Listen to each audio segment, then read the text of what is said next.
Alors, comme on est dans la parachat Dvarim, automatiquement, avant Tisha B'Av, on lit la parachat de Dvarim, avant le début du livre de Dvarim. Et donc, il fallait trouver des halachot liés avec ça. Puisque je n'ai aucune intention de vous raconter des halachot de Tisha B'Av, qui sont inintéressantes et que vous connaissez plus que par cœur. Dans la parashat Dvarim, on apprend une mitzvah très intéressante. C'est pas une mitzvah d'ailleurs, c'est une instauration des chachamim de ne pas manger des aliments cuisinés par les goïm. Bishul akum, cuisson goy.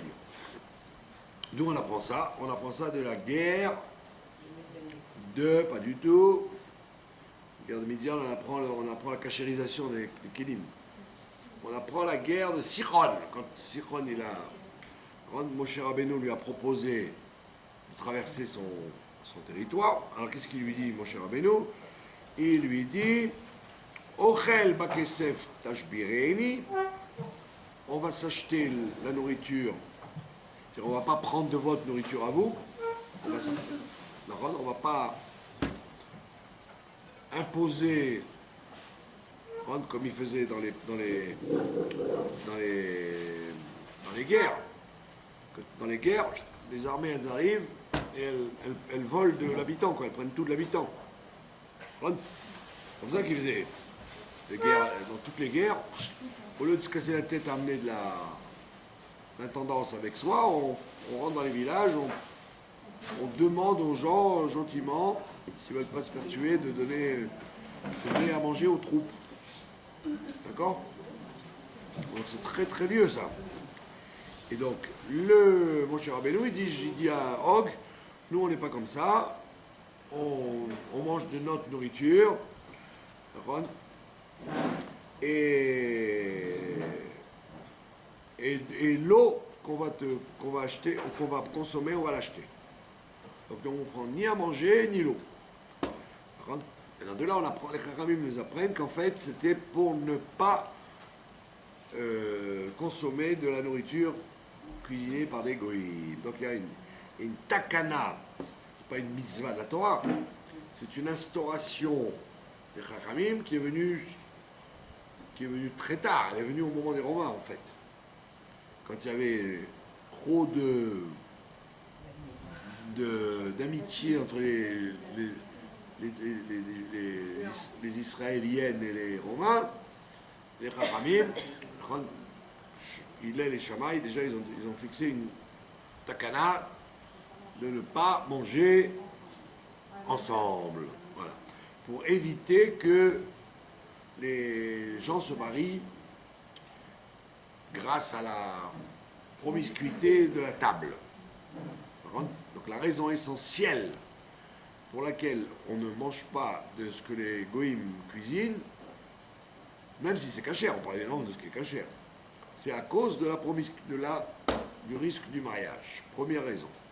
Deuxième raison, c'est de peur qu'un goy mette quelque chose d'impur, du saindoux, dans la nourriture. Donc il y a deux raisons. La plus importante, c'est le mariage. La deuxième raison, c'est le risque. Comme à Tel Aviv, il y a eu ça une fois. Très connu, vieille histoire, très vieille histoire. À Tel Aviv, il y avait un shawarma très célèbre qui faisait du 5000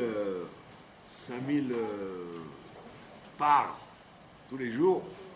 Et les gens, ils faisaient la queue pour aller là-bas, tellement c'était bon.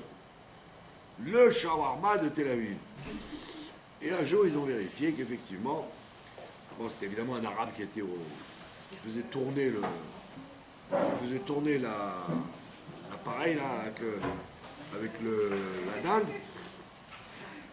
Et ils lui ont demandé, et ils ont dit, pourquoi il est si bon ton shawarma? Il a dit, parce que le matin, quand je pars de mon village, j'amène la graisse de la queue de mouton. Non, de quel le porc? Mais ils ne mangent pas du porc, les Arabes. La queue de mouton. Donc il y avait, vous savez que la queue de mouton, ou la moutonne surtout, la brebis, elle a une grosse queue où il n'y a que du gras. Et donc il prenait une queue de mouton. Non, parce qu'à l'origine, le shawarma, les Israéliens, ils en ont fait une shawarma à base de dinde. Mais à l'origine, le shawarma palestinien ou égyptien, c'était du mouton qu'on piquait sur la broche et on le coupait. Donc maintenant, c'est devenu du shawarma de dinde. C'est beaucoup plus léger. Mais à l'origine, c'est du mouton. Donc lui, il mettait la queue de mouton en haut et donc ça ruisselait sur le shawarma et donc ce qui donnait le bon goût au shawarma. Donc on voit bien qu'effectivement il y a le risque quand un goy cuisine qui met des choses impures dans la nourriture. Il n'a pas le droit de faire ça? J'en sais rien moi. Je demande. Vous savez, il n'a pas le droit de faire ça. C'était un shawarma. C'était à Tel Aviv, c'était dans un shawarma où il n'y avait que des juifs qui achetaient. Ben, je sais pas, il n'y avait pas de cache-route, sûrement pas, mais ils pensaient manger cachère. Bekitso, je ne vous excuse pas, je continue. Après, vous poserez des questions. Après, vous poserez des questions. Oui, mais il y a un contrôleur. Vous poserez des questions, après vous me dérangez et vous empêchez les gens qui vont écouter au Canada de suivre un cours bien fait, ce qui va être interrompu par des voix étrangères. Donc Bekitso, voilà la takana que les Haramim ont instaurée à cause du mariage et le risque de rendre impur. Alors pourquoi j'ai choisi cette histoire ce soir?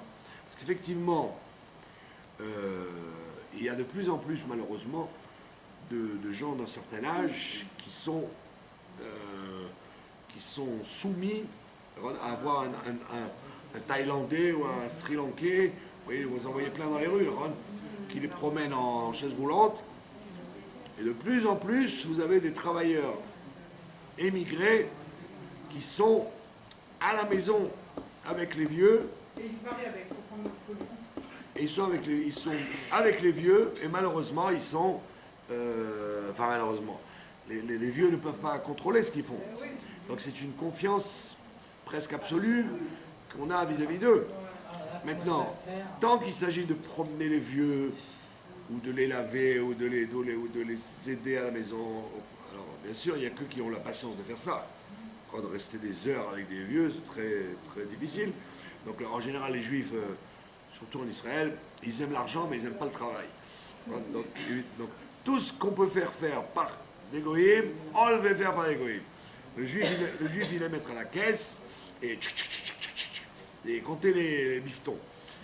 Donc le problème, c'est qu'il y a beaucoup de juifs qui pourraient faire ça. C'est une très belle mitzvah en plus. Mais comme c'est très fatigant physiquement, de soulever les gens, de les emmener dans la douche, de les emmener aux toilettes, de les promener, de les sortir, etc.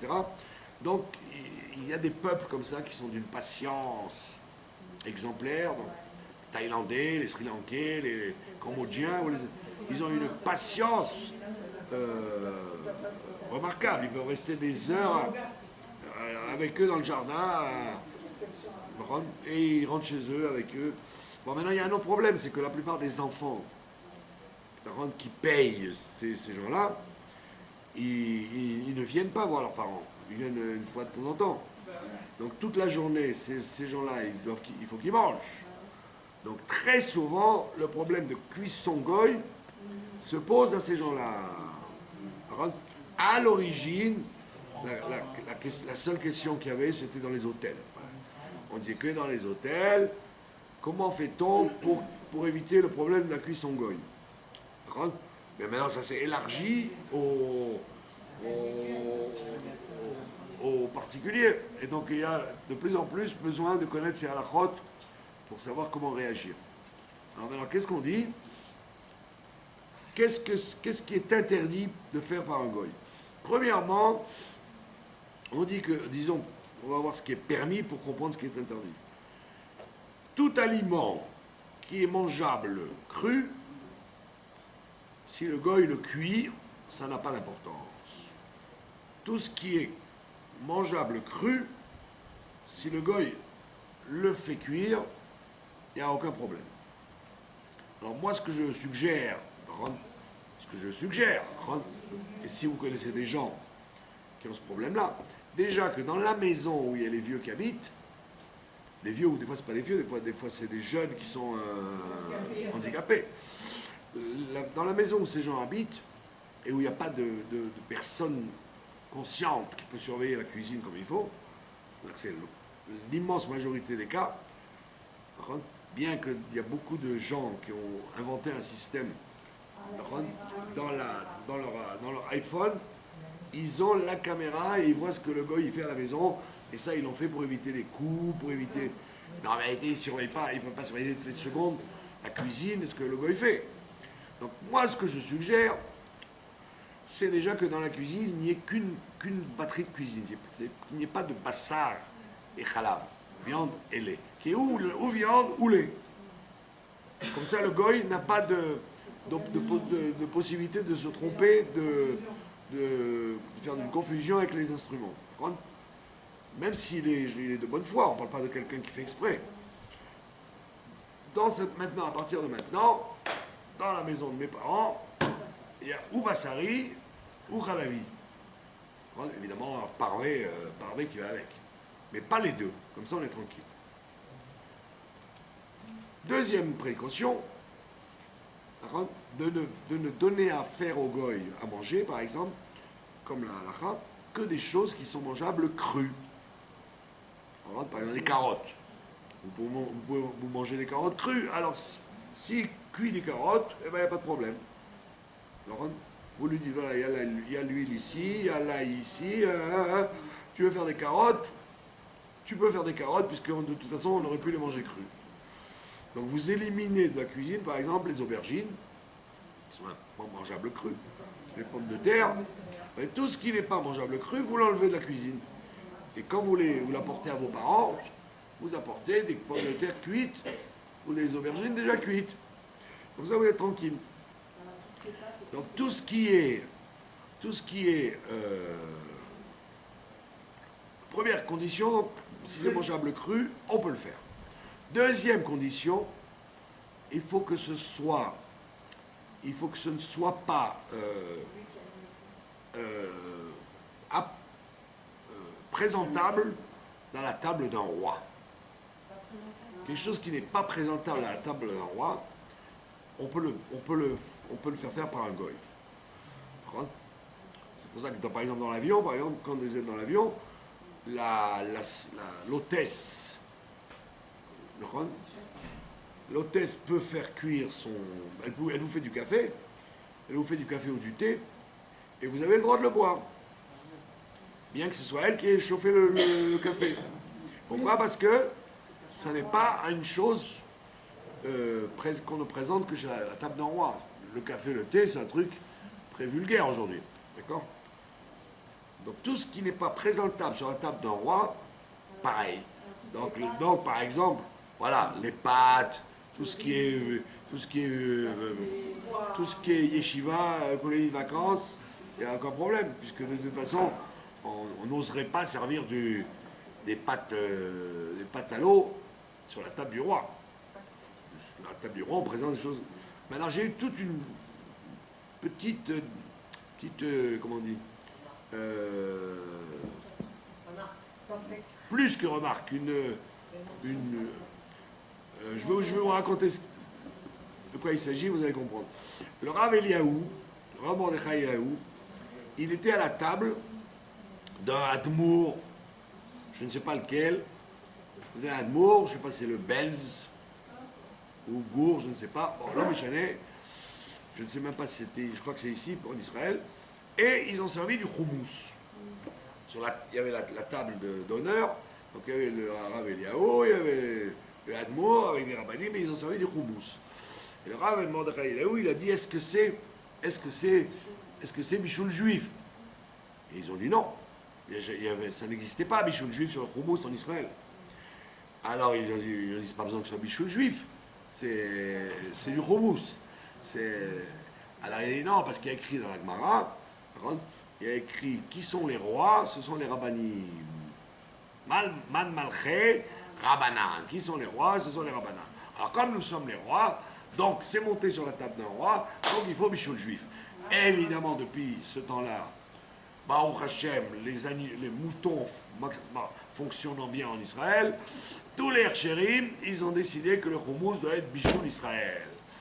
Maintenant, que Dieu me pardonne, et comme disait Brassens, que Dieu me pardonne ou pas, d'ailleurs je m'en fiche, Brassens disait ça avant moi, excusez-moi du peu, le Rav Mordechai Eliaou, que Dieu repose son âme, mais je trouve ça complètement ridicule et complètement faux. Vous pouvez comprendre pourquoi? Non, vous êtes comme les agneaux, vous avez dit. S'il l'a dit, c'est que c'est juste. C'est complètement ridicule. C'est parce que...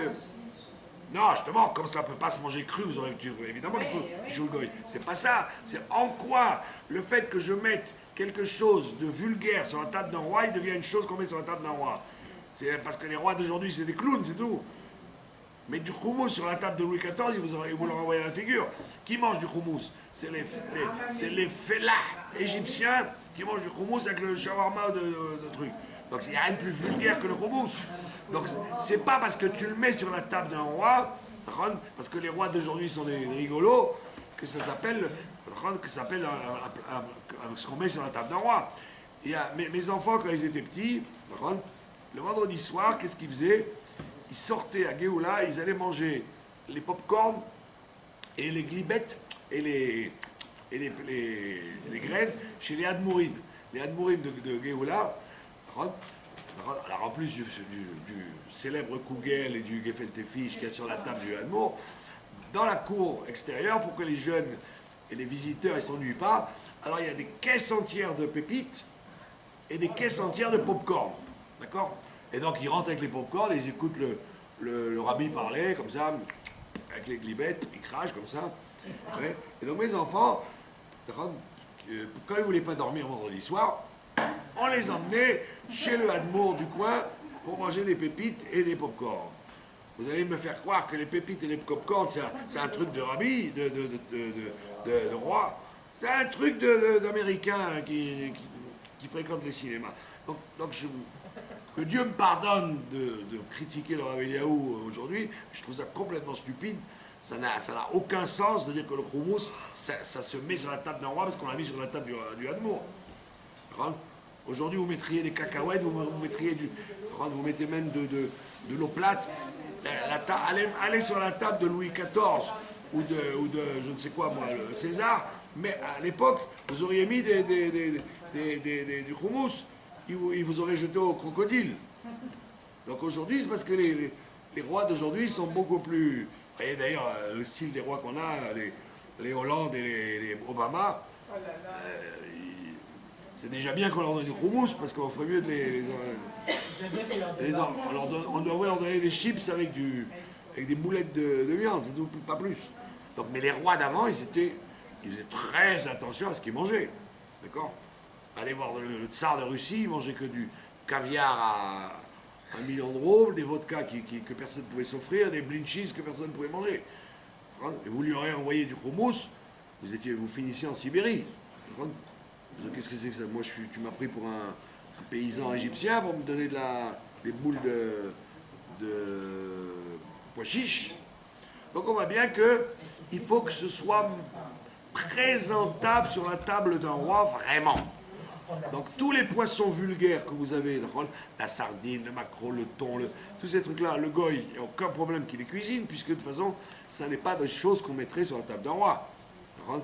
On mettrait sur la table d'un roi des saumons, des truites, des poissons de luxe. Donc on voit bien qu'il y a énormément de choses qu'on peut manger parce que ça n'est pas mettable sur la table d'un roi. C'est pour ça qu'aujourd'hui, il y a toute une surenchère. Comme je vous l'ai expliqué déjà, la badatz israélienne, elle est sous les influences des satmars américains qui sont Khatam Sofer. Donc, dès qu'ils peuvent monter les exigences de cacheroute, ils le font et tout le monde se plie comme des agneaux, comme des moutons. Et ça devient carrément de la folie, quoi. Voilà, ils exigent, vous voyez sur le maïs, bichoul Israël. sur le maïs, il y a besoin que ce soit bichoul Israël. C'est un tape de roi, on donne ça au cochon, le maïs. C'est pas un truc royal, c'est un truc vulgaire comme tout, le maïs. Alors vous voyez sur les boîtes, bichoul Israël. Voilà, ouais, les mashgichim dans les pays où ils font ça, ils sont obligés de cuire les choses pour que le badat ils disent bichoul Israël. Et oh, il va voir, si vous n'y a pas écrit bichoul Israël, voilà, le starkis par exemple, le thon. En France, en Europe, en Angleterre, partout on le mangeait. On s'en fichait complètement que le thon soit bichoul Israël. Le thon, c'est un truc que les Arabes ils mangent à 7h du matin. Voilà ce qu'ils mangent les Arabes. C'est un truc de roi, ça. Un truc très vulgaire, le thon. C'est un poisson le poisson le plus vulgaire qu'il y ait aujourd'hui. Et vous voyez écrit bichoul Israël. Qu'est-ce que je m'en fiche qu'il soit bichoul Israël, le thon? D'accord? À l'époque, on faisait attention à la cache-route, que ce soit vraiment du thon et qu'il n'y ait pas du vinaigre de vin dessus. Mais bichoul Israël n'a pas besoin. Aujourd'hui, on fait monter des exigences qui n'ont aucun sens au niveau halachique. Rien que pour casser les pieds aux mashgichim. Bon, c'est vrai que nous, on s'en fiche, puisqu'on achète comme c'est. Mais à Nagib, que vous arriviez à Hawaï, vous arrivez à Hawaï, vous voyez du thon. Et vous êtes tranquille que ce thon est vraiment du thon et que l'huile, c'est de l'huile végétale. Vous dites, oh là là, c'est pas bichoul Israël, comment je fais? Donc, au lieu de dire aux gens, écoutez, il y a les chumrot de la badatz, et c'est n'importe quoi, mais on les fait quand même parce que il faut faire plaisir aux satmar, d'accord? Mais au lieu de ça, les gens disent, ah, si la badatz allait exiger, c'est que ça doit être comme ça. Et dans le Shulchan Aruch, il n'y a aucune trace de ces trucs-là. Donc ces deux préoccupations, que ce soit mettable sur la table d'un roi et mangeable cru, ça c'est la base même du bichoul goy ou juif. Maintenant, qu'est-ce qui se passe il y a une autre permission aussi qui est importante, c'est que le Tosfot, qui habitait à Orléans d'ailleurs, Tosfot d'Orléans et le Mordechai, ils disent toute la crainte qu'on a de bichoul goy, c'est quand c'est chez le goy. J'ai peur chez le goy. Mais quand je suis chez le juif, quand on est chez les juifs, là on craint pas. Parce que le risque du mariage, c'est quand vous allez chez lui. Donc en vous servant à manger, il va vous proposer sa fille. Mais quand lui travaille chez vous, ben vous surveillez ce qu'il fait. D'accord? Et donc là, c'est la raison pour laquelle dans les hôtels, c'est impossible qu'il n'y ait pas de bichoul goy. Il y a une telle quantité de nourriture et il n'y a pratiquement jamais aucun juif à la cuisine, ce ne sont que des étrangers. Et quelquefois, c'est des fois le cuisinier lui-même. Le cuisinier lui-même qui n'est pas juif. Et le mashgiach, il vient pas trop vite le matin, doucement le soir, d'accord? Donc entre-temps, vous auriez eu le temps de manger 3 cochons et 4 langoustes. Donc sur quoi on se base pour manger dans les hôtels ou dans les mariages? Quand vous mangez dans les mariages, vous allez dans tous les mariages, que ce soit Badatz, Lando, tous ces herchérim surfaits, où il n'y a pas une ombre de juifs dans la cuisine. Pas une ombre. Et en plus, le comique, c'est qu'en général, quand vous mangez, le mashgari, il est déjà parti en plus. À 8h, 9h du soir, le mashgari, il n'est même plus là. Donc il n'y a que Mohamed et Shang Yang qui sont responsables de votre cache-route. D'accord? Donc en fait, sur quelle base les gens mangent et font confiance? Sur cette base-là qu'on a dit que le risque de bichoul goy, c'est quand vous êtes chez lui. Mais quand lui, il est chez vous, on ne craint pas. Alors, maintenant, le mariage, moi en général, je ne mange pas dans les salles, que ce soit, même si Lando, il était dans la cuisine, je ne mange pas parce que je préfère, je vous ai dit 1 million de fois, une femme juive traditionnaliste dans sa cuisine, on est plus tranquille dans la cache-route que les plus gros hôtels et les plus grandes salles de mariage avec tous les landaux que vous voudriez, toutes les poussettes que vous voudriez. Il y a c'est risqué énormément au niveau cache-route, c'est évident. Parce que s'il y a des fourmis qui montent sur le potager pendant qu'ils font les schnitzel, vous ne croyez pas que Mohamed il va aller chercher le flitox pour les enlever. Il dit ben, que les juifs ils crèvent et qu'ils mangent sans parler, que Dieu me pardonne devant vous de ce qu'ils font les goïms quand les juifs ne sont pas là, de ce qu'ils font dans le houmous ou dans les sauces. Donc Bekitso, donc ça ne m'intéresse pas tellement les salles de mariage et les salles de trucs. Celui qui mange dans les hôtels ou les trucs, il prend son risque. Mais je parle surtout des gens handicapés qui sont chez eux. Donc vous avez une personne handicapée. Ces enfants ne peuvent pas être là. Et le Thaïlandais fait à manger. Comment vous faites? Donc vous pouvez vous appuyer là-dessus. Que le Thaïlandais, il est chez vous.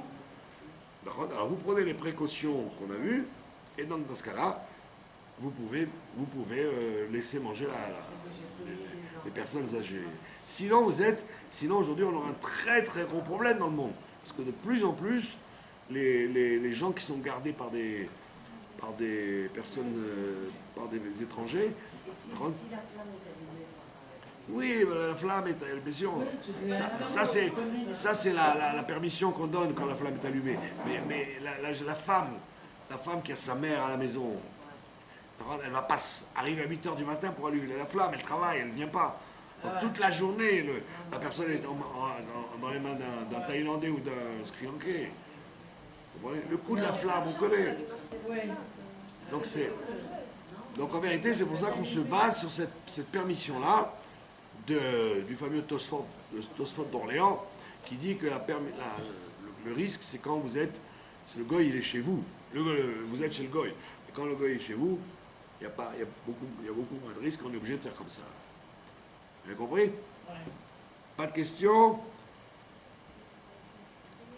Je ne vous souhaite pas d'avoir ce problème, mais en tous les cas, il y a des milliers de gens qui ont ce problème aujourd'hui dans le monde. Dans le monde, des gens qui ont des parents handicapés et qui sont obligés de laisser des goïms cuisiner. Donc je vous ai dit que, résumons-nous, première chose à faire que la cuisine soit ou khalavi ou bassari, comme ça il n'y a pas de risque que le goy s'embrouille avec les cuillères et les fourchettes. Deuxièmement, ne lui faire que des choses qui sont mangeables crues. Donc éliminer tout ce qui ne peut pas se manger cru. Et troisièmement, comment on dit ça, se baser sur cette permission qu'on a vue que le goy est chez vous, donc il n'y a pas de risque. Voilà, pas de questions? Pas de questions. Donc vous voyez que votre question a été réglée dans le problème, dans les yeshivot, etc. Puisque dans les yeshivot, c'est beaucoup plus risqué, c'est moins risqué dans les yeshivot, parce que vous avez quand même un cuisinier juif et des surveillants juifs qui sont là. Il y a beaucoup de gens qui surveillent. C'est pas comme une salle. C'était que des Arabes. Non, mais il y a toujours des surveillances, il y a toujours des. Non, on parle pas. Bien évidemment qu'il y a des goïms, mais il y a beaucoup de rabbinim, c'est là qui viennent, qui rentrent, etc. Il n'y a jamais Il leur dit quoi faire, mais ils ne font pas eux-mêmes. il y a jamais la solitude qu'il y a dans les hôtels et les salles de mariage. Voilà. Donc les yeshivot, c'est le moins risqué. Voilà. Deuxième volet de notre cours, la parashat Dvarim. Ils changent de yeshiva. La parashat Dvarim, on l'appelle la paracha des remontrances. Donc depuis le début jusqu'à la fin de la paracha, Moshe Rabbeinu, il fait des remontrances à la génération qui va rentrer en Eretz Israël. D'accord? Maintenant, il y a une question qu'on peut poser. Le verset vous dit Ele advarim asher diber Moshe, voici ce que Moshe a dit au Bnei Israël, de l'autre côté du Jourdain, puisqu'il n'a pas traversé le Jourdain. Et là, il vous cite tout ce qui s'est passé depuis la sortie d'Égypte. Il vous dit devant la mer Rouge, dans le désert, au veau d'or, avec les eaux de Myriam, ta. Alors vous pouvez poser une question, vous auriez dû poser la question, D'accord? Ce qui vous interpelle, c'est que, attends, tu parles à une génération qui n'est pas sortie d'Égypte, ils sont tous morts. Ils sont tous morts, ceux qui sont sortis d'Égypte. Donc à qui tu parles maintenant, ni ils ont traversé la mer Rouge, ni ils sont sortis d'Égypte, ni ils ont fait le veau d'or, ni ils ont refusé de rentrer en Eretz Israël. C'est une génération qui n'a rien à voir avec tout ça. Alors pourquoi tu leur fais des remontrances? Parce qu'ils auraient pu dire, nous, mais nous on n'était pas dans aucune de tes remontrances, on n'a rien à voir. Aucune. Tout ce que tu nous dis, on n'a rien à voir là-dedans. La seule chose que tu pourrais nous reprocher, c'est les filles de Moab, il y a quelque temps, où le fait qu'à cause de toi, ça t'appelle donc ça c'est l'année dernière, mais les 38 ans qu'il y a eu avant, tu nous racontes les 38 ans, mais nous on n'était pas là. Les gens qui ont vécu ça, ils sont morts tous. Nous on est une génération qui n'a pas fauté, qui n'ont jamais connu ça. Alors de quoi on parle? Alors ceci est lié avec ce que dit le Midrash, que tout le monde connaît. Le Midrash il dit que toute génération dans laquelle le temple n'a pas été reconstruit, c'est comme s'il avait été détruit. D'accord? Ça veut dire qu'en fait, quand on fait des remontrances à une génération, on peut très bien lui associer les fautes de leurs ancêtres aussi. Puisqu'en fait, si la situation avait été mieux, les ancêtres auraient terminé de réparer, et donc nous n'en serions pas là. Donc si nous arrivons, nous, après, avec dans la même situation, c'est que ce qu'ils ont fait, eux, nous sommes responsables aussi. Nous en sommes responsables, même si nous ne l'avons pas fait concrètement. Vous comprenez où est le problème? C'est que les Bnei Israël ne pouvaient pas dire à Moshe, mais nous on n'a pas fait de veau d'or. Donc qu'est-ce que tu veux chez nous? On n'a rien fait, nous. Mais si vous aviez réparé le veau d'or, je ne vous le dirai pas. Et donc on voit bien que nous, en général les gens ils sont contents de ce qu'ils font eux, mais oui, mais on vous demande à vous, est-ce que vous avez réparé vos ancêtres? Vos ancêtres de la génération d'avant, la génération d'avant, la génération d'avant, etc., etc., etc. Si vous avez si vous êtes dans la même situation que vos ancêtres, c'est que vous êtes toujours avec les mêmes, vous portez les mêmes valises qu'eux ont porté. D'accord? Donc en général, les gens ont tendance à dire, ce qui s'est passé avant, j'en ai rien à... Non, j'ai rien à voir avec ça. J'ai pas besoin de rendre des comptes sur ce qu'ont fait mes parents, mes grands-parents. Et viens, mon cher Rabbeinu, il te dit non, pas du tout. Pas du tout. Tout ce qui est arrivé, même avant, dépend de toi. Donc aujourd'hui, à part la majorité immense du peuple juif qui n'a aucune conscience de ce qu'est la destruction du temple, de ce qu'est le temple, 99% des juifs ne savent même pas de quoi on parle quand on parle de Tisha B'Av. Quand vous leur dites que le temple a été détruit, la plupart des juifs ils vous disent bon, c'est quoi? C'était un grand abattoir. C'était quoi le temple? Qu'est-ce qu'il y avait dans le temple? On tuait des agneaux et des taureaux. C'était le plus grand abattoir qu'il y avait après Chicago. C'est quoi le temple pour les Béné Israël? Donc déjà, vous avez une immense majorité de gens qui ne savent même pas de quoi il s'agit. C'est quoi Tisha B'Av? C'est quoi du Zayin Tammuz? Parce qu'il y a des pubs qui sont ouverts dans tout le pays. C'est la fête. Le soir du Tisha B'Av, c'est la fête. Ils font à la hache, ils boivent du whisky, ils boivent du vin. C'est la fête. Donc vous dites, alors les gens disent, ah c'est terrible, comment, le soir de Tisha B'Av, ils mangent des saucisses et du vin. Mais oui, parce que quand tu leur demandes, tu sais ce que c'est ce soir, ils ne savent même pas. Donc on ne parle pas de ceux qui ne savent rien sur la destruction du temple. Mais on parle de ceux comme nous qui sommes censés pleurer et regretter la destruction du temple. On te dit, puisqu'il n'est pas reconstruit de ton temps, c'est que c'est comme si tu l'avais détruit. Tu n'as rien fait pour le reconstruire. D'accord? Il y a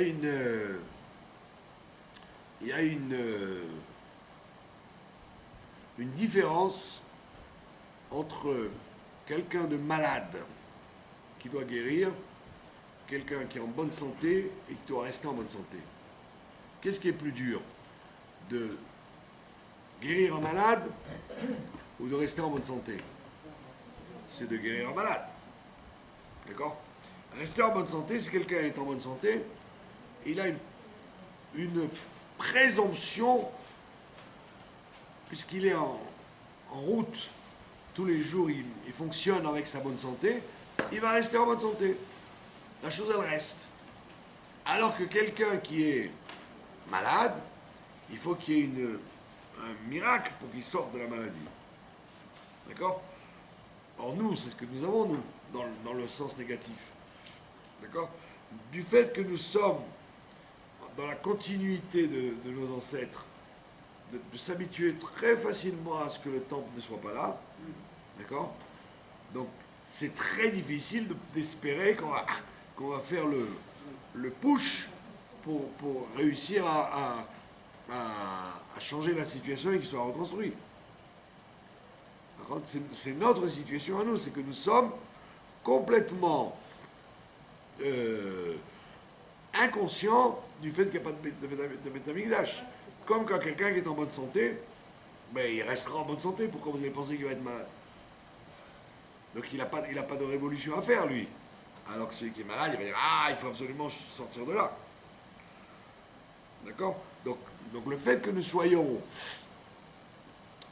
toujours sur la même foulée, la même lancée, nos ancêtres n'ont pas connu le Beth Amikdash. Personne, autant comment on appelle ça, du premier temple, vous aviez des gens d'un certain âge, qui avaient connu le premier temple. Et qui pouvaient dire, voilà, il y avait un Beth Amikdash. Et voilà comment il était, etc., etc. Nous, on est vieux, mais on l'a vu. D'accord? Mais dans notre situation à nous, il ne peut pas y avoir un témoin. Ça fait 1947 ans. D'accord? Donc le fait que ce soit tellement long, donc il y a une espèce de... Nous sommes installés dans une psychologie de galoute. Nous sommes installés là-dedans, d'accord? La preuve, c'est que, a priori, nous pensons tous que dimanche, nous allons jeûner, dimanche soir, nous allons manger de la viande, nous allons pouvoir nous doucher, et en rebelote, et lundi matin, la vie va continuer, d'accord? On serait très surpris de penser qu'il n'y ait pas de Tisha B'Av cette année, d'accord? Entre nous. À moins d'être un peu fou, ou avoir une émouna de fer. La plupart des gens pensent, bah, comme d'habitude, il y aura Tisha B'Av, après Ben Azmanim, les vacances, le mois des Loul, Slichot, tout, et après Rosh Hashanah, et on recommence. Et rebelote jusqu'à ad aeternam. Donc on te dit, c'est ce que mon cher Rabbeinu leur dit, vous avez énervé Dieu là, et là, et là, et là, et là, et on voit que les Bnei Israël n'ont pas réagi parce qu'ils ont dit, ben oui, il a raison. Et il a raison, le veau d'or, on l'a pas réparé, tout ce qu'il y a eu, on l'a pas réparé en fait, puisqu'il nous en parle à nous.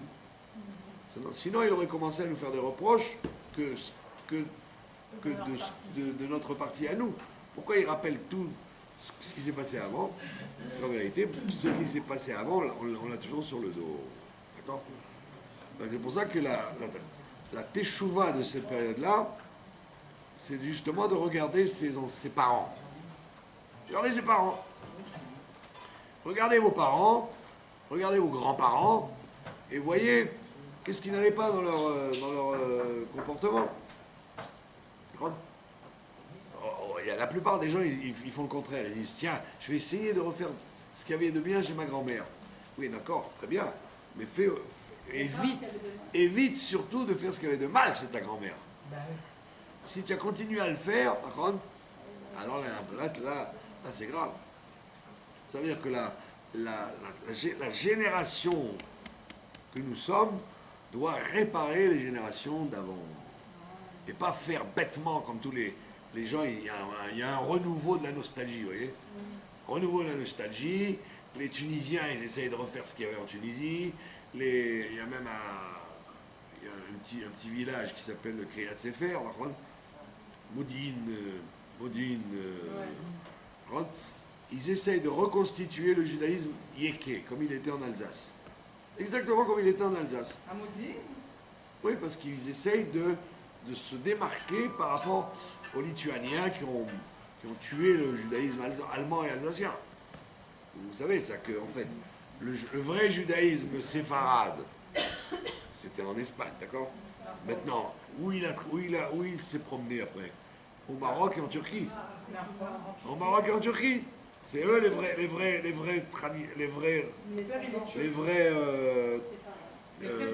comment on dit ça, les vrais détenteurs de la tradition séfarade. Mais aujourd'hui, qu'est-ce que c'est quoi les séfarades? C'est les Irakiens. Les Irakiens, donc ce qu'on appelle les Edot à Mizrach, les orientaux ont trusté le judaïsme séfarade. Et personne ne parle. Personne n'ose parler de ça. Et la même chose, le judaïsme ashkénaze, c'était quoi? C'était les Alsaciens et les Allemands. Ils ont été absorbés par les Lituaniens. Et personne ne parle. Donc ça veut dire qu'en vérité, quand les gens vous disent aujourd'hui ashkénaze, séfarade, ça n'est ni ashkénaze ni séfarade, c'est russe et irakien. Et hop, et ils ont mangé tout ça. Donc il y a des communautés qui réagissent à ça. Mais alors, ils réagissent, c'est joli, ils réagissent dans le sens de retrouver de l'authenticité, une identité, mais le judaïsme n'est pas nostalgique. Il n'y a pas de nostalgie. Comme je l'ai dit 1 milliard de fois, la seule personne qui s'est retournée dans sa vie, c'était la femme de Lot. La femme de Lot. Si tu te retournes sur ton passé, tu es comme la femme de Lot.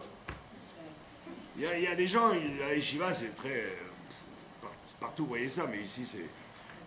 Et en Tunisie, et en Algérie, et au Maroc, et en Pologne, et en Alsace, et en truc. Je leur dis, écoutez, ici, c'est la Yeshiva du Rabbi. Combien de fois, en 60 ans, en 50 ans, le Rabbi, il a dit, moi je viens de Russie, moi je viens de Russie, moi je viens de Russie, Jamais il parle de ça. Les rares fois il a parlé de ça, c'est pour dire, là-bas c'était une catastrophe, il appelle pas ça d'ailleurs la Russie, il appelle la Médina en question, pour ne pas dire le mot Russie, et il parle de ça pour justement dire que il faut pas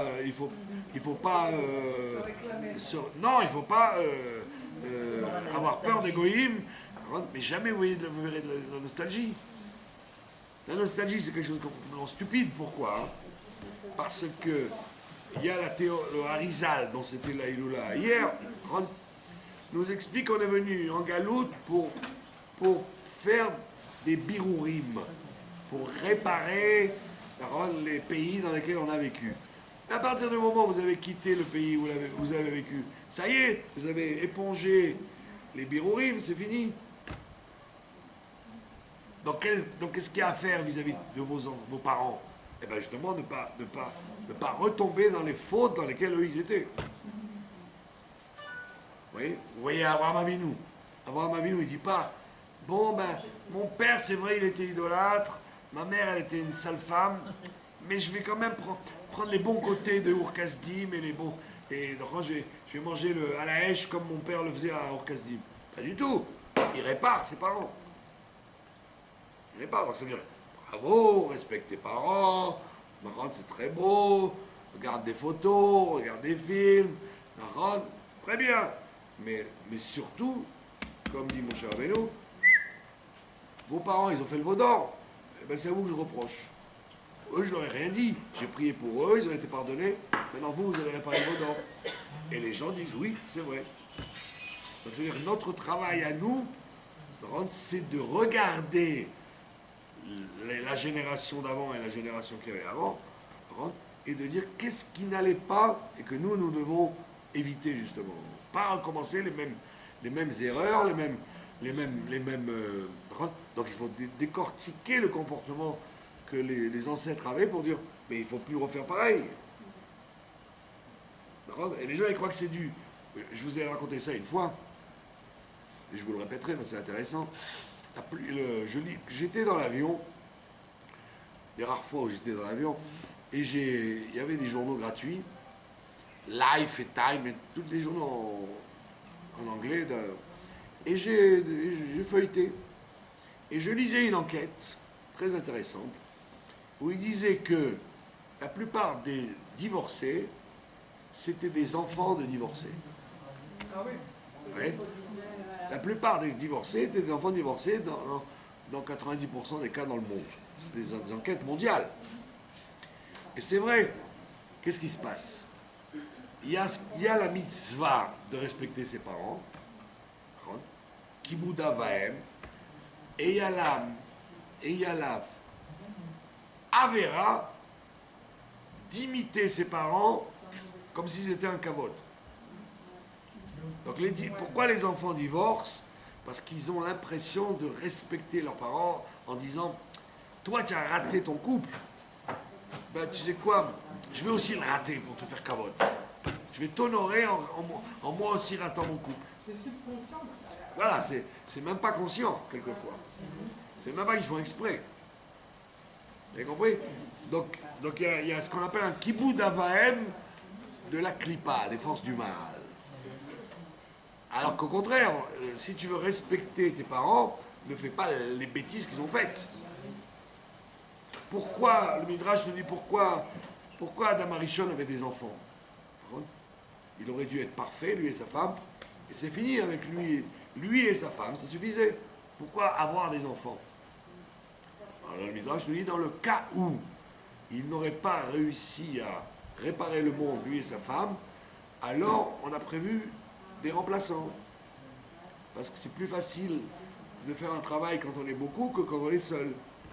Donc les enfants rentrent sur la terre, viennent là pour réparer les parents.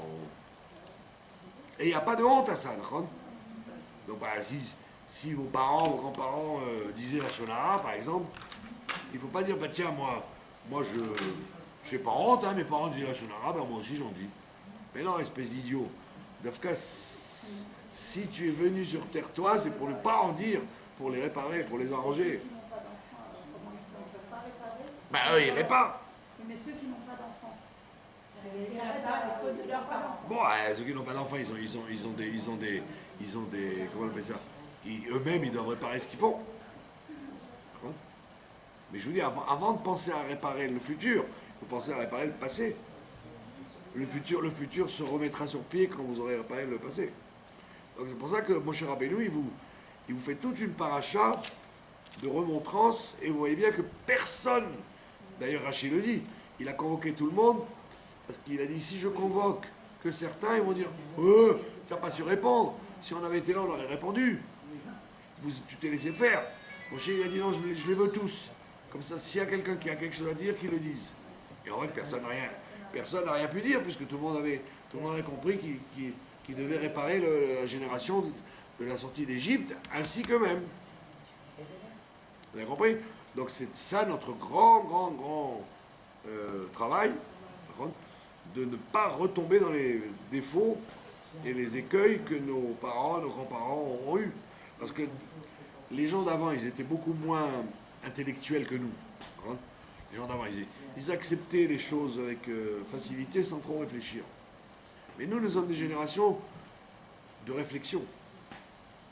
Par la réalité, quoi. Vous voyez bien, les enfants, c'est encore plus. Les enfants, 3 ans, 4 ans, vous avez des enfants, on dirait Einstein, quoi. Ils sont beaucoup plus éveillés que nous étions à leur âge. Donc c'est-à-dire qu'il y a une accélération de l'intelligence.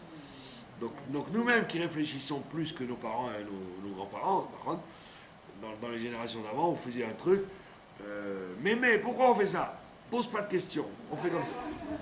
On fait comme ça. Donc, pourquoi on s'assoit par terre à Tchabéa? Ton grand-père l'a fait, fais-le aussi.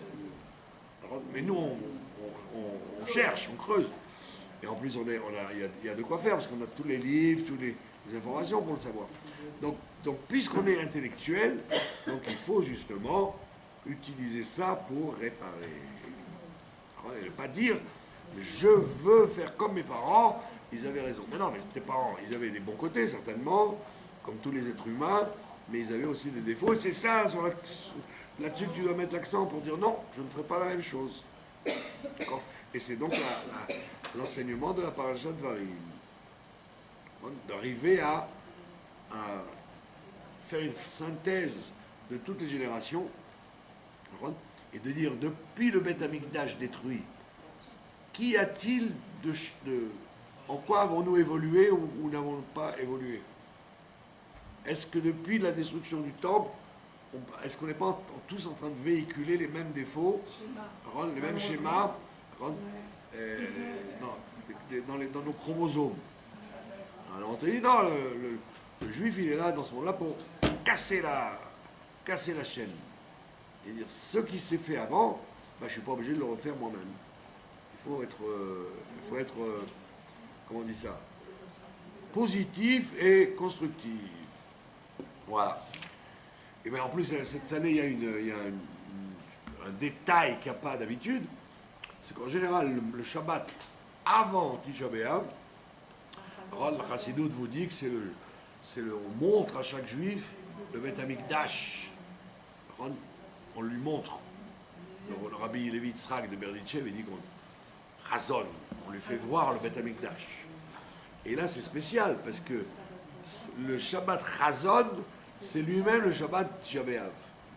C'est-à-dire que c'est en même temps, au lieu de dire le Shabbat prépare Tisha B'Av, le Shabbat lui-même c'est Tisha B'Av. Donc, non seulement on nous montre, mais on nous montre quand? Le jour où le temple a été détruit. C'est pas à l'avance. On te fait vivre l'événement en headline, en direct, en live. Et c'est formidable. Donc ça donne une force énorme. C'est pour ça que il faut croire avec beaucoup de conviction qu'effectivement, comme Tisha B'Av, on fait la fête, puisqu'on mange de la viande, on boit du vin, on ne doit pas être en deuil. Donc il faut croire avec conviction qu'il sera, comme il est déjà repoussé par la halakha, il sera repoussé pour de bon, et qu'il y aura des changements fondamentaux dans le Ham Israël avec la venue du juste Messie. Je vous remercie de votre attention. Et nous reprendrons les cours après Rosh Chodesh Elul. Voilà, Rosh Chodesh Elul. Parce que quand arrive le mois d'août, il y a les familles qui arrivent, les touristes, il y a les plages qui vous attendent, et les montagnes, et les hôtels. Voilà. Je souhaite à tout le monde de bonnes vacances et un été en bonne santé.